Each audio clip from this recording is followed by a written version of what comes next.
Hola a todos, bienvenidos a este video donde vamos a tratar un tema que es crucial para la vida cristiana, también para el entendimiento de lo que podemos saber sobre Dios en la Biblia y cómo Dios reacciona frente al pecado. Vamos a explorar el tema que es la enemistad y la venganza de Dios. Así que vamos a empezar con un pequeño ejemplo, un pequeño ejercicio, imaginando que tú eres el campeón en una disciplina deportiva.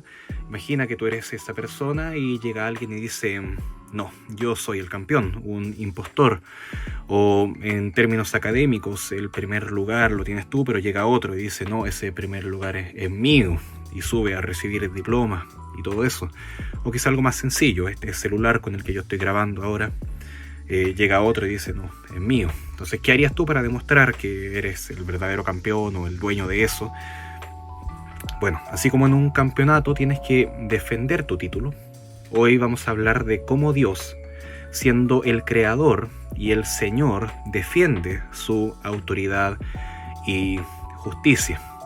Así que muy probablemente en los ejemplos tú hayas tenido que convertirte en el contrincante de esa otra persona, discutiendo, compitiendo, comprobando, etc. Bueno, de la misma manera, con Dios sucede algo similar. Dios dice: yo soy Dios, pero la otra persona está diciendo: no, tú no existes. O peor, tú sí existes, pero yo te aborrezco, nunca te voy a reconocer como Dios, al menos en tus términos. Si quieres, te reconozco como Dios, pero yo defino lo que puedes hacer y lo que no puedes hacer. En otras palabras, yo defino lo que es Dios. Entonces, ¿le corresponde a Dios quedarse sin hacer nada?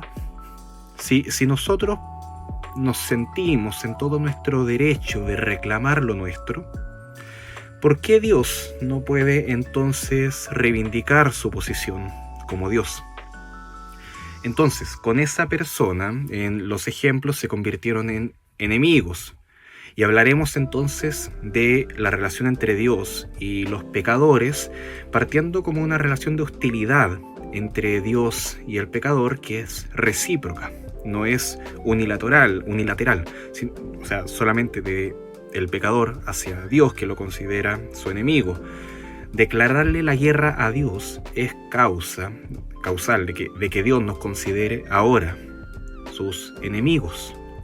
Como dice Isaías 63:10, pero ellos, partiendo por los pecadores, se rebelaron y afligieron su Santo Espíritu, por lo cual se volvió su enemigo y él mismo peleó contra ellos. También podemos ver la relación que hay de enemigos entre Dios y los pecadores, mutua, en Romanos 5:10, donde dice: porque si cuando éramos enemigos fuimos reconciliados con Dios por la muerte de su Hijo, mucho más, habiendo sido reconciliados, seremos salvos por su vida. Pero esa relación de enemigos que aparece ahí al comienzo del versículo es tanto del pecador hacia Dios y de Dios hacia el pecador. Y este versículo habla de esa relación con Dios antes de la salvación y después de la salvación. Dice que éramos enemigos de una forma objetiva, no que nosotros considerábamos a Dios enemigo, pero Él no a nosotros. También en Nahum 1:2 se presenta a Dios como un Dios celoso y vengador. Jehová es vengador y lleno de indignación. Se venga de sus enemigos y guarda enojo para sus enemigos. Si bien juega acá un papel muy importante la paciencia y la misericordia de Dios, la Biblia enseña claramente que Dios no tiene por inocente al culpable. Y si el pecado acá es declararse enemigo de Dios, Dios, por supuesto, no lo pasa por alto. Lo que sí puede pasar es que Dios postergue su ira hasta el final. Si siguiéramos leyendo Nahum 1, en el versículo 3, dice que precisamente eso: el Señor es lento para la ira y grande en poder. Lento para la ira, es paciente con el pecador. Y ciertamente el Señor no dejará sin castigo al culpable. En el torbellino y la tempestad está su camino. Ahora tenemos que considerar también que esto es, y puede llegar a ser, o es desconcertante para quienes no saben o no entienden cómo solucionar este problema de ser enemigo de Dios, o también para aquellos que no están dispuestos a aceptar algo con lo que no están de acuerdo, o nunca habían escuchado de estas cosas. Quizás pueda ser hallado también contradictorio con la idea de un Dios amoroso y perdonador, y ahora vemos un Dios también vengativo, un Dios de ira. La solución a esto y la única esperanza para el pecador es rendirse a Dios antes de que sea demasiado tarde. Pero para que esto sea efectivo, por supuesto es necesario aclarar qué significa rendirse a Dios y qué significa hacerlo antes de que sea demasiado tarde. Eso lo vamos a ver un poquito más adelante. Por mientras, recordar que el hecho de que Dios sea lento para la ira no significa que la ira no llegue nunca, eso ya lo habíamos visto. Y la ira está, pero lo que pasa es que Dios la posterga. El asunto es que si solo miramos la ira de Dios, corremos nosotros el peligro de verlo solamente como algo futuro y como algo lejano. Pero si además de la ira de Dios frente al pecador, además de eso, vemos ahora la condición actual de enemistad de las personas, el problema es presente. Y no tienes por qué esperar hasta el final para solucionarlo. No tienes por qué esperar, posiblemente, si se pudiera, esperar hasta el momento del juicio. No, el tema de la enemistad es ahora, cuando hay que solucionarlo. Así que partimos considerando también que, según el Salmo 94, versículo 1, Dios es el Dios de las venganzas. Cuando hablamos nosotros de una persona vengativa, pensamos de inmediato en un defecto, un vicio de la persona. La idea de alguien fuera de control que estalla ante algo injusto, que ve eso injusto y comienza a matar a todos al más puro estilo de Sansón. Si vemos esa idea de venganza, por supuesto que no va a encajar mucho con el Dios de la Biblia. Pero si tocamos también el tema, como dice Nahum 1:2, de Jehová, un Dios celoso y vengador, esa palabra celoso, que en hebreo viene a presentar la idea de un deseo intenso por mantener el honor, la autoridad donde debe mantenerse. Nuevamente, el concepto humano de celoso lo vamos a ver como algo defectuoso. Pero el concepto de celoso en Dios es diferente. Si Dios es el único creador de todas las cosas, ¿por qué atribuirle a otro personaje algo que nunca hizo, que le pertenece, ese honor a Dios? En diversas culturas, en los tiempos de la Biblia y después también, en lugares cercanos y lugares lejanos, se ha atribuido, por ejemplo, a Ra en Egipto, la creación, a Marduk en Babilonia, a Brahma en India, Odín entre los países nórdicos, en la cultura inca, a Viracocha, todo lo que es la creación, según el entendimiento de cada uno de ellos. Pero el hecho de que Dios al menos se incomode porque yo diga que estos personajes fueron los verdaderos creadores, o que son formas de referirse a Dios, pero en otras culturas, el hecho de que Dios se moleste por esto y quiera reivindicar su posición, significa que Dios es celoso. Lo que significa ahora que si queremos nosotros solucionar el problema de la enemistad entre Dios y los hombres, el problema de la ira de Dios y la venganza de Dios, y este problema de la condenación para los pecadores, debemos partir desde la base de que Dios es celoso. Así que partimos con eso, que hay un solo Dios, y ese Dios es el que establece el camino para reconciliarse con Él. En Deuteronomio 32, versículo 39, dice así: vean, ahora que yo, hablando Dios, yo soy el Señor, y fuera de mí no hay Dios. Yo hago morir y yo hago vivir, yo hiero y yo sano. Y no hay quien pueda librar de mi mano. El versículo 40 dice: ciertamente alzo los cielos mi mano y digo, como que yo vivo para siempre. Cuando afile mi espada flameante y mi mano empuñe la justicia, me vengaré de mis adversarios y daré el pago a los que me aborrecen.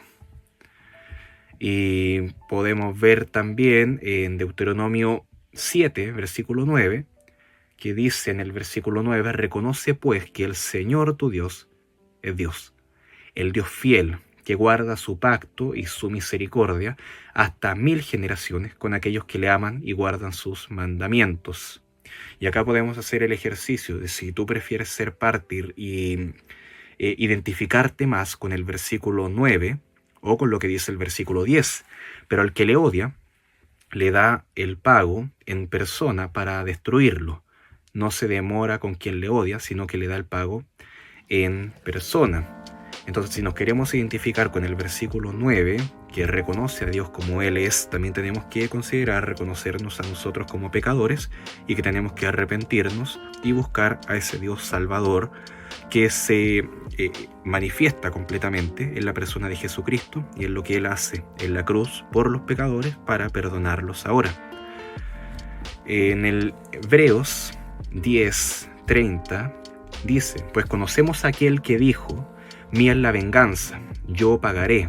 Y otra vez, el Señor juzgará a su pueblo. Terrible cosa es caer en las manos del Dios vivo. Eso sería la postura de alguien que no se arrepiente, que no reconoce a Dios en Jesucristo como su Salvador y que quizás piensa que puede salvarse por sus propias fuerzas o simplemente desprecia a la persona de Dios o el juicio de Dios. Pero en el versículo 39 dice, pero nosotros no somos de los que retroceden para perdición, sino de los que tienen fe para la preservación del alma.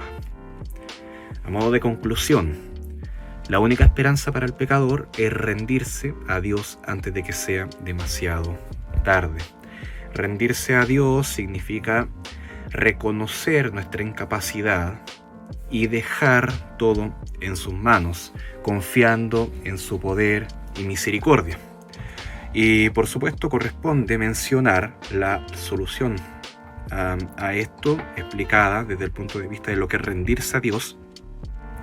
Y para que esto sea efectivo, claro, tenemos que explicar qué significa rendirse a Dios. Uno podría pensar quizás hacer muchas cosas, hacer todo y llenarse de cargas que tengo que cumplir.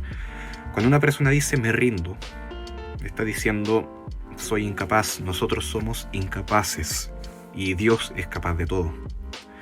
Y lo dejamos entonces todo en sus manos, me rindo. Así que nosotros dejemos de estorbar.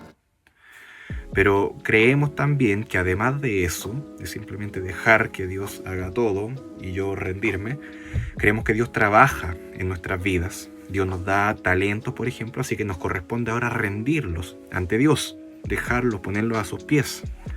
Dios nos da capacidades para servir a Dios, entonces los ponemos a los pies del Señor. Dios nos da capacidades físicas, capacidades intelectuales, lo mismo, lo rendimos a los pies del Señor. Pero el pecado está en cuando Dios nos da, pero no lo usamos para Él. O lo usamos, pero para nuestra propia jactancia. O ni siquiera le damos las gracias a Dios por lo que nos ha dado, partiendo por el hecho quizá de tener un día más de vida. Así que recuerda que Dios es fiel, Dios cumple sus promesas, y si nos arrepentimos, lo cual es el llamado al entender la enemistad de Dios con los pecadores, y ahora también nos reconciliamos con Él por medio de la redención en Jesucristo, eso nos asegura la protección y el amor eterno de Dios, sus bendiciones eternas. Y la pregunta tiene que ser entonces, ¿en qué lado prefieres estar? Como lo habíamos preguntado antes, en el versículo 9 de Deuteronomio 7 o en el versículo 10. ¿Qué parte? ¿Con ese Dios fiel y misericordioso o enfrentando la ira de Dios? Así que eso vendría siendo esta enseñanza sobre lo que es la enemistad de Dios, a modo de resumen simplemente. Y después también podemos ponerlo en práctica a través de algunas preguntas que las podemos ver también ahí. La primera sería, ¿cómo podríamos explicarle a alguien que no es cristiano el hecho de que Dios es celoso y vengador y al mismo tiempo Dios es amoroso y paciente? Y además, ¿qué significa rendirse ante Dios? Yo expliqué ahí algunas cosas, pero por supuesto la idea es que ustedes también reflexionen en eso, que es rendirse ante Dios. Así que agradezco por quedarse viendo este video. Que el Señor les bendiga, que sea de mucho provecho. Y un gran abrazo para todos.